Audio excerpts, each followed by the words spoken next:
Well, hello everyone. Today is day 60. So we've hit another thing, 2 months of this journey, and it's March 1st. It's a new month, 2026, and it's the morning again. So I want to have an inspiring message just because I woke up this morning and God just did something I had no clue about. I was surprised. Suddenly, he just did something. That's going to be the message for today. We're going to talk about suddenly. But first, before we do that, like, subscribe, comment, and share, please, to other people that would like some Christian motivation, some encouraging words if you're going through a rough time.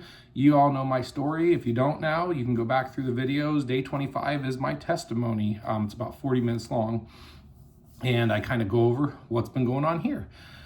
So anyway, I just want to say, God can do things suddenly. He can do things in a matter of hours or minutes, or even a second. That could take years, decades, months, just anything. And he loves to surprise his children. So just a correlation for today. I'll just give you some context. Like yesterday, I was going through some times.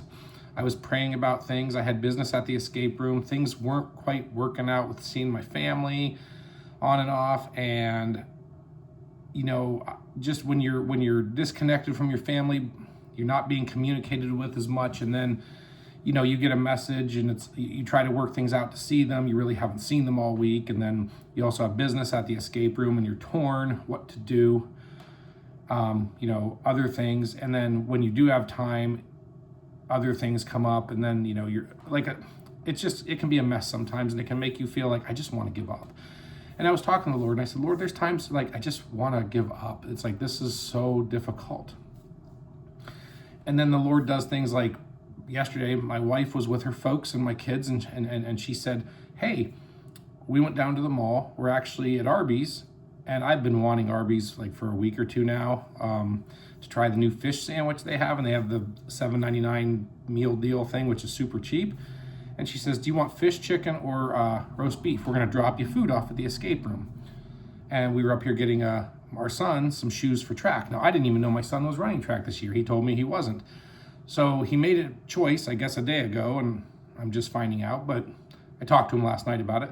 They brought me food, and then we were texting, and we went to a musical last night, and then I went up and saw them, and it was just a really fun, sweet time, which re-energized me, and God, just shows me how good he is, and to just focus on his time, not get ahead of him, and not let my flesh or my impatience get ahead. And he's building that in me. But it just turned around where I was feeling pretty low, and then the night took a good turn, and I was just feeling good about it. Today is Sunday, it's church, and we're going to be going to that and lunch, and we've already got lunch plans where we're going to go. It's a place we love to eat right down the street. And the kids were excited about it last night, and she was, and it's going to be good. But before I get into like just the surprise, and it's just, I want to read you something that's encouraging. It's Acts 16:26. Paul and Silas were in prison, okay, and they're chained up there in prison. And they were in jail. They were like I said, tied up, and they were in prison. But they were singing hymns to God, and the prisoners were listening to them. So not only were they singing, but you had prisoners listening to them because they were praising the Lord. They're spreading the gospel, and they're chained up in prison with no escape. No escape. Here's the thing. Acts 16:26. Suddenly there was a great earthquake, so that the foundations of the prison were shaken, and immediately all the doors were opened and everyone's chains were loosed. Did you hear that? Suddenly, there was a great earthquake, so that all the foundations of the prison were shaken, and immediately all the doors were open and everyone's chains were loosed. Have you ever been in a hopeless situation, or a situation that looked dire? And the word says, for we walk by faith, not by sight. Have you ever been in a situation where you were like, I don't know how I'm going to get out of this, and it changed instantly? I have. And like I say, my heart changed instantly when I went into my son's concert, and 30 minutes later I walked out wanting to reconcile and seeing the beauty and wonder of my wife, which 30 minutes earlier I was wanting to divorce. God can change things suddenly, And all I'm going to say is yesterday was 50 degrees, sunny, beautiful day. Felt like spring was here. It's March 1st. Like I said, today was February 28th. We've had a long, rough winter. And I got back to the apartment last night around midnight or so, and it was beautiful out. And I thought, it's here. The time is here. And I woke up this morning. So I went to bed at midnight, 1 o'clock, and looked out at my vehicle, and I was like, man, it's just such a beautiful night out. You don't even want to go to sleep. And I went to sleep, and I woke up this morning early, and I went over to the window, and it was, 7:30, and I could see some light shining in through the curtains. So I opened the curtains and I was like, Lord, what a beautiful sunny day you've created. And I look out and we have snow. It's covered white in snow. So like I said, I was like, Lord, I looked right up at me. I was like, Lord, you surprised me, because I expected to wake up to a beautiful sunny Sunday morning. And the sun's out, as you can see coming in the window, because that's just sunlight. I have the lights out. But we have snow. The car's covered in snow. So a matter of 6-7 hours, the Lord can change things suddenly. Look what he did to Paul and Silas in prison.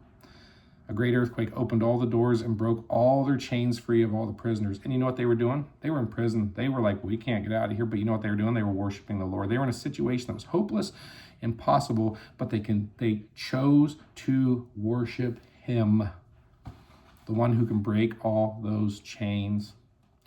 So that's what I wanted to talk about. He can turn it around in an instant. And I know he will, and he is, and he has. So I just realize that it draws me closer to him, and I need to hold him closer. So don't think the Lord can't fix that thing suddenly. He can heal that situation suddenly. He can change that financial situation suddenly. He can change that person's heart suddenly. So, like I said, don't ever think that it's not possible for the Lord to do something, because he loosed chains and opened doors in a prison for Paul and Silas in a hopeless situation. So if you feel like you're in a hopeless situation, you're not. Just turn your eyes towards him. He is good. He's not up in heaven looking down saying, how can I make Kirk suffer? He's up in heaven saying, I know the best thing for him, building his strength, his character, his family's strength and character, and making this right. Even though it's not my will, it's his will, and it will be the best for me, for her, for us as a whole. So thank you for joining me. I'm going to get around here, go pick them up, and we're going to head to church. Have a wonderful Sunday, or whatever day it is when you're watching this, and I will see you in the next one. God bless.